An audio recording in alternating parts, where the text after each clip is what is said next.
Assalamualaikum warahmatullahi wabarakatuh. Yang terhormat Ibu Dr. Tantina Haryati SEMAKS dan Ibu Elizabeth Putri Visandra SAMA beserta semua teman yang kami banggakan. Pada kesempatan kali ini kami akan mempresentasikan hasil dari diskusi kami mengenai exercise week 3 yang berisi income statement with return earnings, preparation of a statement of cash flows, dan statement of financial position preparation. Sebelum kami memulai pembahasan kami, izinkan saya untuk memperkenalkan susunan kelompok anggota kami. Yang pertama ada Fenska Dwi Rahmadani, yang kedua ada Dwi Siti Nur Mufadila, yang ketiga ada Frieska Amelia Bella Trisnanda, yang keempat ada Melody Reni Vania Syuhutang, yang kelima ada Zia Mazaya Kanita, dan yang terakhir ada Bilarial Harris Arroyan. Baik, sebelumnya perkenalkan nama saya Dwi Siti Nur Mufadila dengan NPM akhir 095. Di sini saya akan menjelaskan studi kasus yaitu E4D9 LO2345 yang berkaitan dengan income statement dan retained earnings, di mana pada soal tersebut kita diperintah untuk membuat laporan laba rugi dan laporan perubahan ekuitas, di mana pada laporan laba rugi terdapat asumsi bahwa terdapat saham biasa yang beredar sejumlah 60.000 yang akan dibahas di slide berikutnya. Baik, di sini saya akan menjelaskan mengenai income statement-nya, di mana data-datanya dapat kita lihat di slide sebelumnya. Untuk revenue terdapat net sales sebesar $1.200.000 yang kita kurangi dengan cost of goods sold sebesar $780.000, sehingga hasilnya yaitu gross profit sebesar $420.000. Kemudian kita kurangi dengan total operating expenses sebesar $193.000, hasilnya yaitu operating profit sebesar $227.000. Untuk total operating expenses kita peroleh dari selling expenses, administration expenses, dan rate of inventory. Kemudian setelah itu operating profit kita kurangi dengan total other revenue dan expenses sebesar $23.000. Hasilnya yaitu profit before tax sebesar $204.000. Untuk other revenue dan expenses kita peroleh dari dividend revenue, interest revenue, dan interest expenses. Kemudian setelah kita mengetahui profit before tax sebesar $204.000, kita akumulasikan untuk income tax expenses sebesar 34%, yaitu cara menghitungnya dengan $204.000 dikali dengan 34% untuk mengetahui besarnya pajak, yaitu sebesar $69.360, sehingga net profit after tax yaitu $204.000 dikurangi dengan $69.360, hasilnya yaitu $134.640. Kemudian kan tadi terdapat asumsi bahwa di laporan laba rugi terdapat saham biasa yang beredar sebesar 60.000 lembar saham. Maka untuk mengetahui harga per lembar sahamnya, kita menghitung yaitu dari net profit after tax dibagi dengan 60.000 jumlah saham yang telah beredar. Maka kita peroleh yaitu $2,24 untuk harga per lembar sahamnya. Terdapat depresiasi pada tahun 2021 yang tidak kita masukkan kepada laporan laba rugi. Mengapa demikian? Karena depresiasi tersebut terjadi bukan pada tahun berjalan, yaitu pada tahun 2021. Sehingga jika kita masukkan pada laporan laba rugi tahun 2022, maka laba yang diperoleh akan lebih rendah dari laba yang sebenarnya. Sehingga menurut sesuai standar akuntansi, penyesuaian depresiasi tersebut atau koreksi kesalahan dari tahun yang lalu akan dilakukan secara langsung pada laporan perubahan ekuitas, bukan pada laporan laba rugi yang akan dijelaskan oleh rekan saya berikutnya. Pada soal ini kita diminta untuk membuat retained earnings statement tahun 2022 untuk TAO Ltd. Langkah pertama adalah melihat saldo retained earnings awal. Pada soal diketahui bahwa retained earnings per 31 Desember 2021 sebesar 980.000. Sehingga angka ini menjadi retained earnings awal tahun 2022. Selanjutnya terdapat informasi bahwa depreciation expense tahun 2021 sebesar 40.000 tidak dicatat secara tidak sengaja. Hal ini merupakan error periode sebelumnya. Karena beban depresiasi tidak dicatat, maka laba tahun 2021 menjadi terlalu besar, sehingga retained earnings juga terlalu besar. Untuk memperbaiki kesalahan ini, kita harus membuat penyesuaian retained earnings awal. Penyesuaian dilakukan net of tax karena kesalahan tersebut juga mempengaruhi pajak. Dengan tarif pajak sebesar 34%, maka perhitungannya adalah 40.000 dikalikan dengan 1 dikurangi 34% sehingga hasilnya adalah 26.400. Karena retained earnings sebelumnya terlalu besar, maka koreksi ini harus dikurangkan dari retained earnings awal. Setelah dikoreksi, retained earnings awal yang telah disesuaikan menjadi 980.000 dikurangi 26.400 sehingga menjadi 953.600.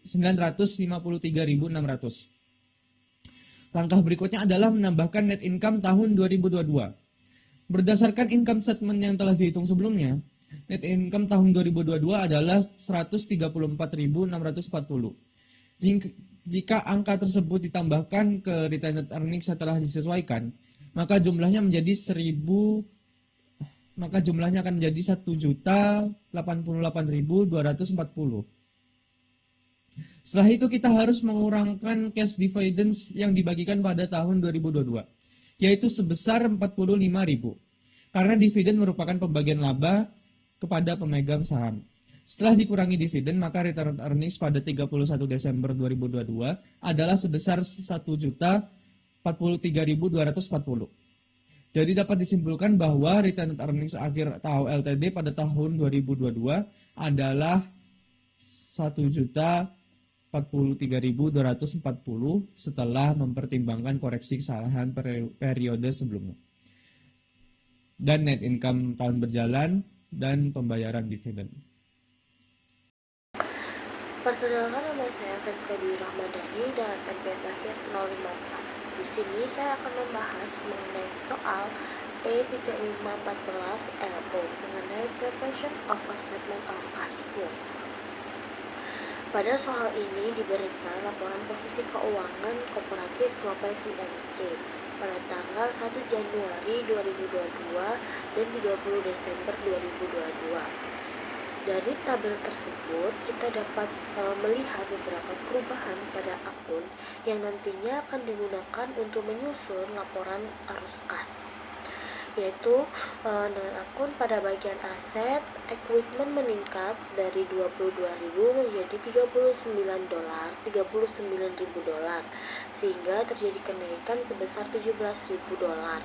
Kemudian akumulasi depresiasi meningkat dari 11.000 menjadi 17.000 dolar yang menunjukkan yang dimana adanya beban depresiasi sebesar 6.000 dolar selama tahun tersebut. Selanjutnya yaitu account receivable meningkat sebesar 3.000 dolar dari 88 dolar menjadi 91.000 dolar. Sementara itu pada kas meningkat dari 13.000 menjadi 45.000 dolar sehingga terjadi kenaikan kas sebesar 32.000 dolar selama tahun 2022. Lalu pada bagian ekuitas dan liabilitas, share capital meningkat sebesar 20.000 dolar dari 80.000 menjadi 100.000 dolar. Kemudian retained and earnings meningkat sebesar 21.000 dolar dari 17.000 menjadi 38.000 dolar. Selain itu, account payable juga meningkat sebesar 5.000 dolar dari 15.000 menjadi 20.000 dolar.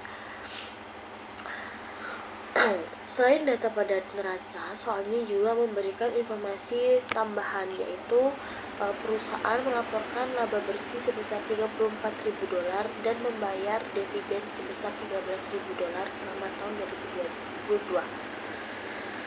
Lalu selain itu disebutkan juga bahwa peralatan baru dibeli dan tidak ada peralatan yang dijual. Berdasarkan informasi tersebut, tersebut. Lalu pada instruksi pada soal meminta kita untuk menyusun laporan arus kas atau statement of cash flow untuk tahun 2022. Oleh karena itu, langkah selanjutnya adalah menyusun laporan arus kas yang terdiri dari aktivitas operasi, aktivitas investasi, dan aktivitas pendanaan. Baik, selanjutnya saya akan menjelaskan statement of cash flow atau laporan arus kas untuk perusahaan Lopex untuk tahun berakhir 31 Desember 2022. Yang pertama-tama kita mencari cash flow from operating activities-nya atau net income-nya. Di soal sudah tertulis bahwa net income-nya itu sebesar 34.000. Lalu yang kedua kita mencari adjustment to reconcile net income to net cash provided by operating. Yang terdapat yang pertama itu depreciation expense atau beban penyusutan sebesar 6.000. Dari tahun 2021 sampai 2022, perusahaan Lopex mengalami kenaikan untuk accumulate depreciation-nya. Sehingga karena beban penyusutan ini bukan pengeluaran kas, untuk mencari net cash from operating activities-nya harus ditambahkan. Lalu yang kedua, increase in account receivable sebesar 3.000. Dari tahun 2021 sampai 2022, perusahaan Lopex mengalami kenaikan untuk piutangnya. Dikarenakan ada penjualan yang belum diterima kasnya, jadi untuk mencari net cash from operating activities, akun piutang itu harus dikurangi. Lalu yang ketiga yaitu increase in account payable sebesar 5.000. Pada perusahaan Lopex, akun utang juga mengalami kenaikan dari tahun 2021 sampai 2022, yang artinya perusahaan belum membayar kas, jadi untuk mencari net cash from operating activities-nya harus ditambah. Sehingga total net cash from operating activities-nya sebesar 8.000. Lalu yang ketiga yaitu mencari cash flow from investing activities. Yaitu untuk perusahaan Lopex, dia membeli peralatan baru sehingga di tahun 2021 sampai 2022 peralatannya bertambah sebesar 17.000. Karena perusahaan mengeluarkan kas, sehingga untuk pembelian peralatan ini net cash from investing activities-nya itu harus dikurangi. Lalu yang ketiga yaitu cash flow from financial activities.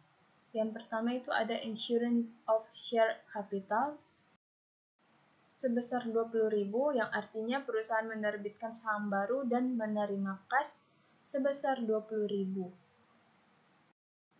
Sehingga untuk insurance of share capitalnya itu harus ditambahkan. Lalu untuk dividend paid, di soal sudah tertulis bahwa dividennya bertambah sebesar 13.000, sehingga untuk mencari net cash from financial activity-nya itu harus dikurangkan. Sehingga total cash from financing activities itu sebesar 7.000. Lalu untuk mencari kenaikan bersih kas, yaitu dengan menambahkan net income, dengan menambahkan operating activities, lalu mengurangi investing activities, dan menambahkan financial activities. Sehingga total arus kas bersih sebesar 32.000.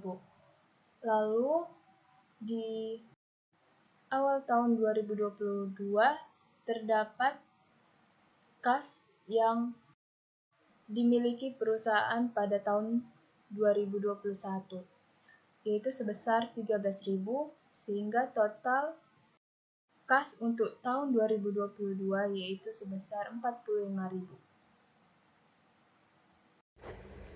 Perkenalkan, nama saya Zia Mazaya Kanita dengan NPM akhir 074.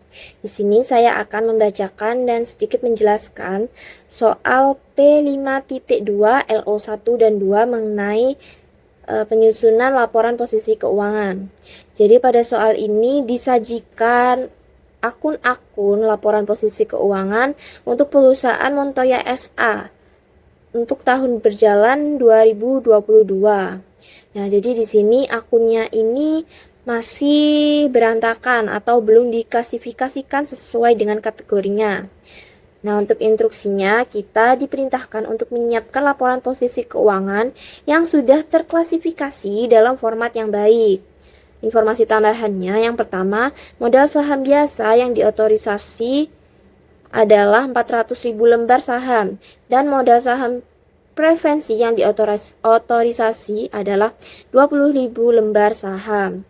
Nah, ini itu tidak akan mempengaruhi perhitungan pada laporan posisi keuangan. Jadi ini tuh hanya untuk tambahan informasi saja, tidak mempengaruhi nominal apapun.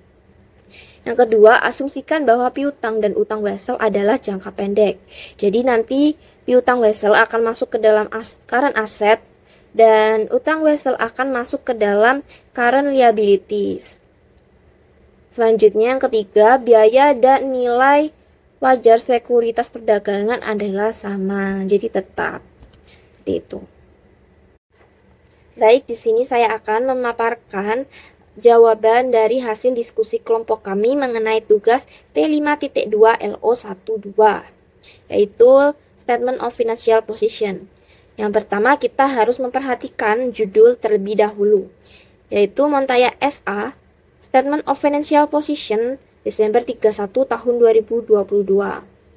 Oke, baik, selanjutnya di sini saya akan mengkategorikan pada bagian aktiva. Untuk pasifanya akan dijelaskan oleh rekan saya. Nah, aktiva sendiri terdiri dari dua, yaitu current asset dan non-current asset. Untuk current asset yang termasuk ke dalam kategori current asset, yang pertama ada cash, lalu ada trading securities, lalu ada note receivable. Mengapa? Karena pada instruksi sudah dikatakan bahwa note receivable ini diasumsikan sebagai short term atau jangka pendek sehingga masuk ke dalam current asset. Selanjutnya ada inventory, lalu ada income tax receivable, dan yang terakhir ada prepaid expense sehingga didapatkan total current asset sebesar 1.352.050 euro. Nah, selanjutnya kategori non-current asset. Yang pertama ada land, lalu ada buildings dan accumulated depreciation buildings. Nah, untuk accumulated depreciation ini akan menjadi pengurangan untuk buildings. Mengapa? Karena accumulated depreciation ini termasuk ke dalam akun kontra pada kategori aset, sehingga harus dikurangkan. Sehingga nantinya akan menghasilkan net buildings. Selanjutnya ada equipment dan accumulated depreciation equipment. Ini sama seperti buildings tadi. Jadi accumulated depreciation-nya harus dikurangkan oleh equipment sehingga dihasilkan net equipment. Selanjutnya ada goodwill, yaitu termasuk ke dalam non-current asset karena dia termasuk intangible asset, sehingga didapatkan total non-current asset sebesar 3.152.800. Dan kita bisa tahu bahwa total aktiva adalah sebesar 4.504.850 euro. Untuk yang pasifa akan dijelaskan oleh rekan saya. Terima kasih. Perkenalkan, saya Friska Melia Beatrice Nanda dengan NPM akhir 073. Nah, jadi di sini saya akan melanjutkan pekerjaan yang telah dibahas oleh teman saya sebelumnya. Nah, jika teman saya membahas tentang aktiva, di sini saya akan membahas tentang pasifa. Nah, untuk pasifa sendiri terdiri dari liability dan equity. Untuk yang pertama, kita akan mengkelompokkan hutang jangka pendek atau current liability. Nah, jadi di sini akun-akunnya ada akun payable, notes payable, sesuai dengan instruksi bahwa notes payable diasumsikan sebagai short term atau hutang jangka pendek. Makanya dia masuk ke current liability. Lalu ada payroll tax payable, income tax payable, dan yang terakhir yaitu rent payable. Nah, di sini sudah kita dapatkan bahwa total current liability-nya adalah 1.075.953 euro. Setelah kita menentukan hutang jangka pendek, kita akan menentukan hutang jangka panjangnya. Nah, untuk hutang jangka panjang, ada bonds payable, long-term rental obligation, unsecured notes payable. Untuk total hutang jangka panjangnya didapatkan 2.365.000 euro. Nah, total liability-nya kita dapatkan 3.440.953 euro. Lalu, yang masuk ke dalam akun ekuitas yaitu ada share capital ordinary, lalu share capital preference, dan yang terakhir yaitu return earning. Nah, tadi di soal return earning-nya itu belum diketahui, maka kita harus mencari dulu atau menghitung dulu. Nah, di sini caranya yaitu kita cari ekuitasnya terlebih dahulu dengan cara aset kita kurangkan ke hutang. Jadi asetnya tadi, total asetnya yaitu kan 4.504.850 euro dikurangkan dengan total liability sebesar 3.440.953 euro, didapatkan total ekuitasnya itu harusnya 1.063.897 euro. Nah, maka lalu kita cari return earning-nya atau laba yang ditahan dengan cara ekuitasnya tadi dikurangkan ke share capital ordinary lalu ditambah share capital preference. Lalu didapatkan hasil yaitu 713.897 euro. Lalu kita masukkan saja ke equity. Nah, jadi total equity-nya di laporan ini benar ya, 1.063.897. Nah, total pasifa yaitu total liability tadi ditambahkan ke total equity sama dengan 4.504.850. Nah, hasil pasifa atau hasil hutang dan modal sama dengan total aset. Maka bisa dikatakan demikian penjelasan dari kelompok kami. Jika ada kesalahan maupun kekurangan, kami mohon maaf. Akhir kata, terima kasih. Wassalamualaikum warahmatullahi wabarakatuh.